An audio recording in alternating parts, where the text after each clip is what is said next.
তাহলে ইরাকের পরে সিরিয়া, তারপরে ইরান, এরপরে পাকিস্তান। মুসলমানদেরকে আজকে চুপ করে বসে থাকতে হবে না, মুসলমানদেরকে ঐক্যবদ্ধ হতে হবে এবং বিশ্ব বিবেককে আবার জাগ্রত হতে হবে। এই পশু শক্তির বিরুদ্ধে ইরাকের উপর থেকে দখলদার সৈন্য তাদেরকে উঠায় দেওয়ার জন্য সারা দুনিয়ার মানুষের চাপ সৃষ্টি করা এখনই প্রয়োজন। এটা যদি না করা হয় তাহলে ইরাকের পরে সিরিয়া, তারপরে ইরান, এরপরে পাকিস্তান। তার দৃষ্টিতে, আমেরিকার দৃষ্টিতে পৃথিবীর সব মুসলমানেরা সন্ত্রাসী, আর শ্যারন নাকি শান্তির পায়রা।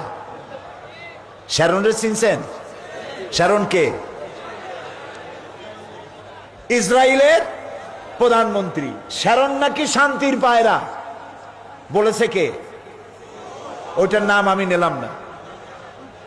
এ নাকি শান্তির পায়রা। তা আমি বলেছি শ্যারন যদি হয় শান্তির পায়রা, তাহলে বিশ্বে অশান্তির শকুন কে? প্রতি মুহূর্তে তারা প্যালেস্টাইনের মুসলমানদেরকে বুলডোজার দিয়ে তাদের বাড়িঘর ধ্বংস করে দিচ্ছে, তাদের মানুষগুলিকে মেরে শেষ করে দিচ্ছে, স্বাধীনতার স্বপ্ন মাটির সাথে মিশিয়ে দিচ্ছে। ইয়াসির আরাফাত আজ পৃথিবীতে নাই। সারা দুনিয়ার শান্তিকামী মানুষের, মুক্তিকামী মানুষের প্রাণের স্পন্দন ছিলেন ইয়াসির আরাফাত। তিনি চলে গেছেন পৃথিবী থেকে। আমরা আশা করব আল্লাহ তাআলা সাহায্য করবেন ফিলিস্তিনিদেরকে, আমরা যেন দেখতে পারি অভিশপ্ত ইহুদিদের হাত থেকে প্যালেস্টাইন আল্লাহ মুক্ত করেছেন। আল্লাহ তৌফিক দিন।